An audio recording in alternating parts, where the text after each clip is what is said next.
3월 넷째 주 큐티 가이드입니다. 날마다 말씀과 함께 동행하시는 성도님들의 삶 가운데 하나님의 은혜가 함께 하시기를 소망하며 큐티 가이드를 시작하겠습니다. 마가복음은 11장부터 16장까지 6장의 분량을 예수님께서 예루살렘에서 보내신 마지막 일주일에 할애하고 있습니다. 각각의 복음서들은 그 저자들에 따라서 예수님께 대해 강조하는 부분들이 서로 차이가 있는데요. 마가는 예수님을 고난받는 메시아로 강조하였습니다. 21장부터 본격적으로 예수님의 고난이 집중됩니다. 그리고 이 예루살렘에서의 마지막 일주일 가운데 특별히 11장과 12장은 예루살렘 종교 지도자들과의 충돌로 요약할 수 있습니다. 특별히 이번 주 본문에는 대제사장과 서기관 그룹, 바리새인과 헤롯당 그룹, 마지막으로 사두개인 그룹과의 세 가지 논쟁이 있습니다. 이번 주 함께 은혜 받으실 큐티 본문 말씀은 마가복음 11장 20절부터 12장 34절까지의 말씀입니다. 첫 번째 부분은 마가복음 11장 20절부터 26절까지 열매 맺는 믿음, 두 번째 부분은 마가복음 11장 27절부터 12장 12절까지 권위 논쟁, 세 번째 부분은 마가복음 12장 13절부터 17절까지 세금 논쟁, 네 번째 부분은 마가복음 12장 18절부터 27절까지 부활 논쟁, 다섯 번째 부분은 마가복음 12장 28절부터 34절까지 가장 큰 계명에 대한 말씀입니다. 먼저 11장 20절부터 26절까지의 부분을 살펴보겠습니다. 11장 12절부터 14절에는 예수님께서 무화과나무를 저주하시는 장면이 등장하는데 오늘 본문에서 뿌리째 마른 모습으로 다시 등장합니다. 이 무화과나무는 15절부터 19절의 성전 정화 사건과 무관하지 않은데요. 마가는 이 성전 정화 사건 전과 후에 무화과나무를 등장시킴으로써 열매 맺지 못한 무화과나무는 다름 아닌 예루살렘 성전이라는 사실을 강조합니다. 예루살렘 성전은 하나님께서 본래 의도하신 성전의 기능을 다 잃어버리고 대제사장들과 서기관들의 이익 추구와 편의시설로 전락해버렸습니다. 예루살렘 성전의 공허한 제사는 마치 열매 없는 무화과 나무와도 같았습니다. 사랑하는 성도 여러분, 돌아오는 주일마다 예배에 참석하고 여러 가지 예물을 하나님께 드린다고 할지라도 삶은 잎사귀만 무성한 무화과 나무와 같을 수 있습니다. 하나님을 믿지 않고서도 사역할 수 있고 표면적인 교회 생활을 할 수 있다는 것이 우리에게 얼마나 두려운 것인지 모르겠습니다.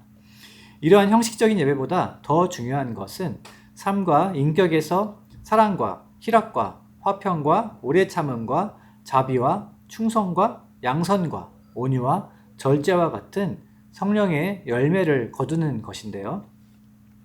그렇다면 우리는 어떻게 해야 이런 열매를 맺을 수 있겠습니까? 예수님께서는 22절에 제자들에게 하나님을 믿으라고 말씀합니다. 하나님을 믿는 그 믿음이 바로 제사이기 때문이에요. 히브리서 11장 4절은 믿음으로 아벨은 가인보다 더 나은 제사를 하나님께 드림으로 의로운 자라 하시는 증거를 얻었다고 말씀합니다. 성도 여러분, 믿음은 눈에 보이지 않지만 삶으로 드러나게 되어 있습니다. 믿음이 있는 자의 삶과 없는 자의 삶은 결코 같지 않습니다. 본문 24절에서 드러나는 믿음 있는 자의 모습은 기도하고 구한 것을 이미 받은 것으로 여기는 태도인데요.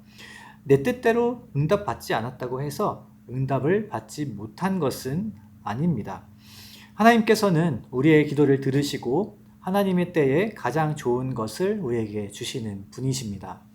하나님께 나아갈 때 반드시 그가 계신 것과 그가 자기를 찾는 자들에게 상 주시는 이심을 바라며 한결같은 믿음과 진실한 간구로 주 앞에 나아가시는 성도님들 되시기를 바랍니다.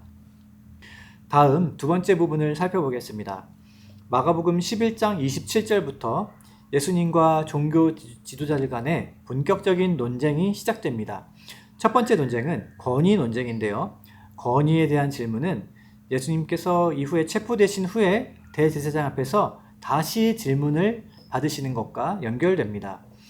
사람들은 왜 그렇게 권위에 집착하는 것일까요? 이 권위라는 개념은 정치와 종교에서 특히 강조되는 개념인데 권위는 통치와 다스림의 당위성을 부과하기 때문입니다. 권위가 없다면 다스릴 수 없겠죠. 그래서 그들은 먼저 예수님의 권위에 대해서 묻습니다. 대제사장과 서기관과 장로들은 특별한 교육과 기름 부음을 받고 자신들이 백성들 앞에서 종교 지도자의 권위를 인정받았는데 예수 당신의 권위는 어디서 났길래 성전을 거닐며 주인 행세를 하느냐라는 것입니다. 이에 대해 예수님은 스스로 답변하지 않으시고 요한의 세례가 하늘로부터냐 사람으로부터냐 라는 질문을 하십니다. 그들은 예수님께 질문을 받고 아무런 대답도 하지 못하였는데요. 그 이유는 요한의 세례가 하늘로부터라고 대답한다면 요한에게 세례를 받으신 예수님을 믿지 않는 것은 곧 하나님을 믿지 않는 것이 되고, 요한의 세례가 땅으로부터라고 대답한다면 요한을 하나님이 보내신 선지자로 여기는 사람들로부터 거친 항의를 받게 될 것이기 때문입니다. 사실 대제사장과 서기관들은 예수님이 하나님의 아들이심을 인정하지 않을 수 없었습니다. 수많은 기적과 특별한 그분의 가르침은 그분이 하나님의 아들이심을 증명하기에 충분했습니다. 그러나 그들은 백성의 지도자로서 사람들에게 존경받고 다스리는 그 권위를 예수님께 빼앗기고 싶지 않았습니다. 그래서 그들은 요한의 세례가 하늘로부터 왔다는 사실을 알면서도 알지 못하노라 라고 말하였습니다. 스스로를 기만한 것이죠. 예수님의 권위에 대한 이 물음은 그 이면에는 그분께 빼앗기고 싶지 않은 내 권리가 숨어 있습니다. 성도 여러분, 때때로 우리는 우리의 삶에 간섭하시고 말씀하시는 주님께 당신이 누구시길래 무슨 권위로 나에게 이렇게 말씀하시느냐라고 항변할 때가 있지 않습니까? 예수님께서 하나님의 아들심을 다 알면서도 내가 알지 못하노라 하면서 자신을 기만하고 있지는 않느냐라는 것입니다. 이어지는 12장 1절부터 12절 말씀은 포도원 주인이신 하나님의 권위를 무시한 악한 농부들의 이야기가 나옵니다. 이 비유의 악한 농부들은 다름 아닌 예루살렘 종교 지도자들인데요. 악한 농부들은 포도원을 자신들의 소유이자 권리로 생각했습니다. 그래서 포도원 주인이 종들을 보내어 소출을 거두려고 하면 자신들의 이익이 줄어드는 것을 싫어한 나머지 종들을 때리고 능욕하고 죽이기까지 하였습니다. 그럼에도 포도원 주인은 최후로 그가 사랑하는 아들을 보내었는데 악한 농부들은 그 아들이 받을 유산을 차지하기 위해서 아들을 죽이고 포도원 밖으로 내어 던져버렸습니다. 그러나 아들을 얻으면 유산을 얻게 되리라는 농부들의 기대와는 달리 포도원 주인은 그들을 모두 진멸하였고 포도원을 다른 이에게 내어 주었습니다. 혹여라도 내 삶에서 예수님의 권위를 인정하게 된다면 내가 마땅히 누려야 할 권리를 빼앗기게 될까봐 방어 기제가 작동하기도 하고 불안한 마음이 들 때가 있는 것도 사실입니다. 하지만 예수님의 권위는 우리를 억압하는 것이 아니라 오히려 자유케 하십니다. 그 진정한 권위 아래서 우리는 구원받고 보호를 받았습니다. 이것이 하나님의 백성들이 누릴 수 있게 된 특권입니다. 더 이상 스스로 지킬 수 없었던 권리에 집착할 필요가 없게 되었습니다. 성도 여러분, 삶에서 예수님의 권위를 축소하면 나의 유익을 더 누릴 수 있을 것 같지만 이는 결국 자신을 기만하게 될 뿐입니다. 오늘 큐티 본문을 묵상하시면서 예수님의 권위를 인정하지 못하는 삶의 영역이 무엇인지 비추어 보고 나의 권리를 그분께 내어드림으로써 더욱 풍성한 하나님의 자녀됨의 권세를 누리는 하루 되시기를 축복합니다. 세 번째 부분은 마가복음 12장 13절부터 17절까지 세금 논쟁입니다. 평소 예수님께 대해 적대적이었던 바리새인들과 헤롯 당원들은 서로 결탁하고 예수님의 말씀을 책잡기 위해 사람을 보내었습니다. 로마 제국은 피지배 민족인 유대인들에게 그들의 머릿수대로 인두세를 부과하였는데요. 이는 유대인들로 하여금 이방인의 지배를 받고 있다는 고통을 피부로 느끼게 해주는 것이었어요. 강대국의 지배를 받는 약소국은 그 자체로도 이미 주권을 상실했는데 머릿수대로 세금까지 바쳐야 했으니 그 민족적인 분노는 이미 극에 달했을 것입니다. 바리새인들은 바로 이 부분을 건드리며 로마 황제인 가이사에게 세금을 바치는 것이 옳으니까 옳지 아니하니까 라며 예수님께 질문합니다. 이 질문에 대한 대답이 난처한 이유가 있는데요.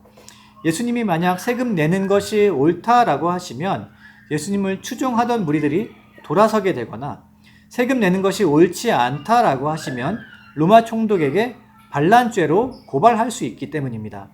어떤 답을 하시든지 예수님을 곤경에 빠뜨릴 수 있는 질문이었습니다. 그러나 예수님은 12장 17절에서 이렇게 답변하시죠. 가이사의 것은 가이사에게, 하나님의 것은 하나님께 바치라.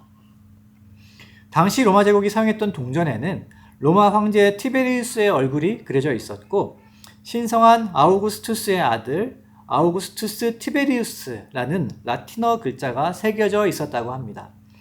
가이사의 것은 가이사에게 바치라는 이 부분에 대해 영국의 신학자인 톰 라이트는 세금을 내라는 말로 받아들여질 수 있지만, 그렇다고 해서 로마인들을 주인으로 섬겨라는 의미까지 들어있지는 않으며, 가이사의 것은 가이사에게라는 말씀에는 이 더러운 동전을 원래 주인에게 돌려주어라는 뉘앙스가 풍긴다고 해석합니다.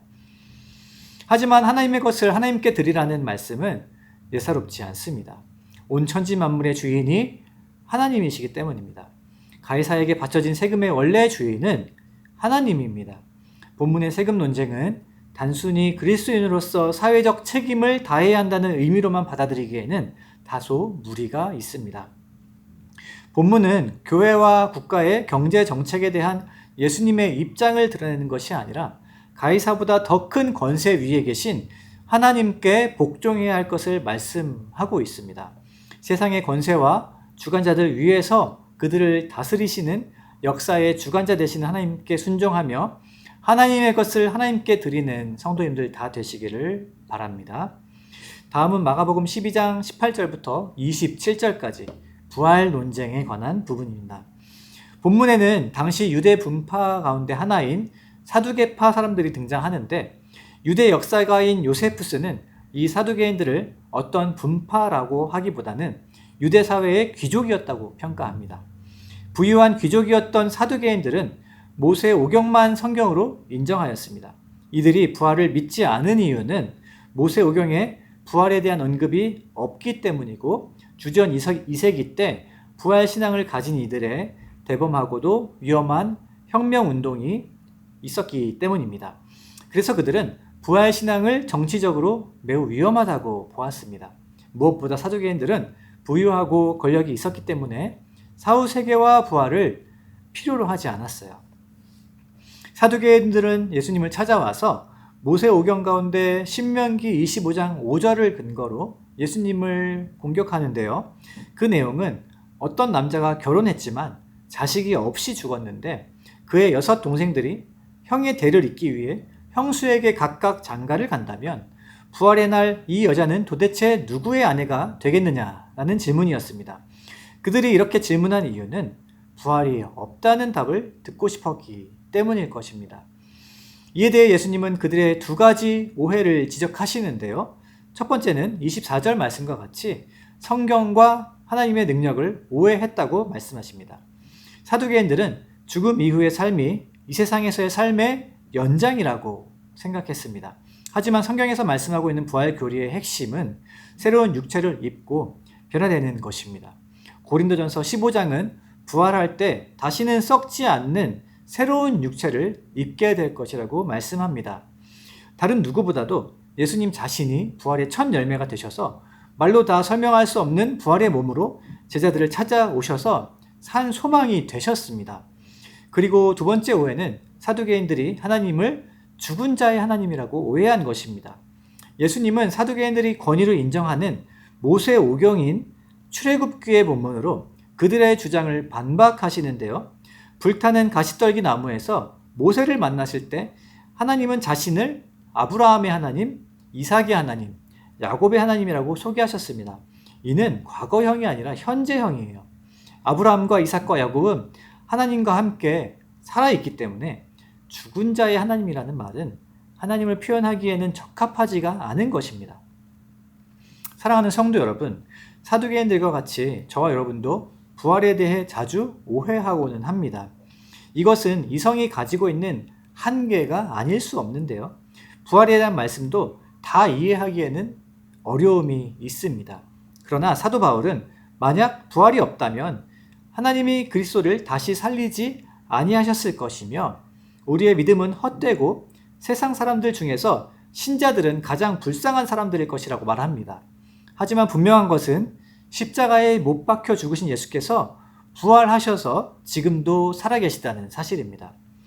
비록 지금은 우리가 희미하게 알지라도 다메섹 도상에서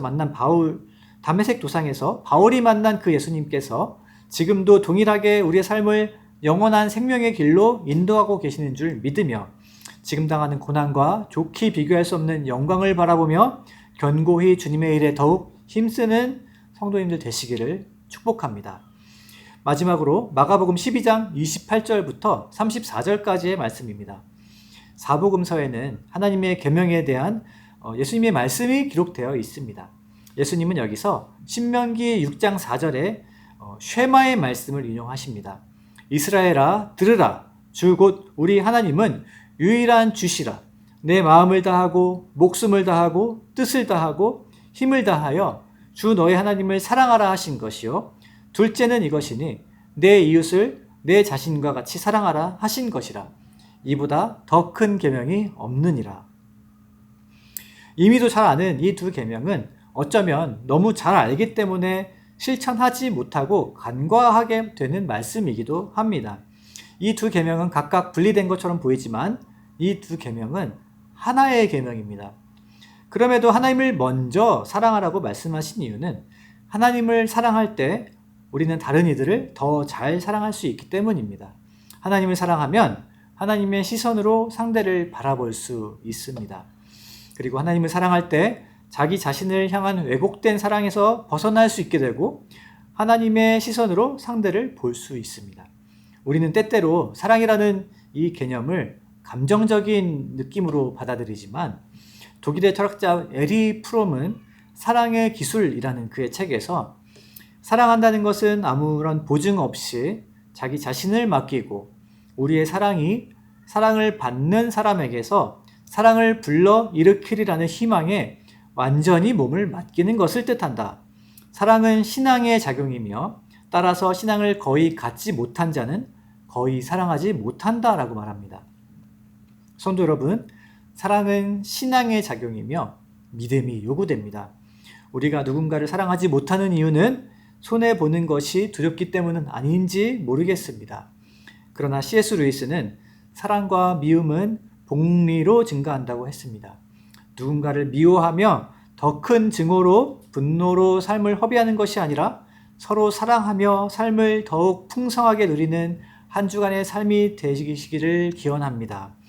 특별히 이번 주 본문에는 대제사장과 서기관 그룹, 바리새인과 헤롯 당, 그리고 마지막으로 사두개인 그룹과의 세 가지 논쟁이 있었습니다. 각각의 그룹들과 예수님의 논쟁은 우리 내면에 존재하는 신앙적 갈등을 대변하기도 하는데요.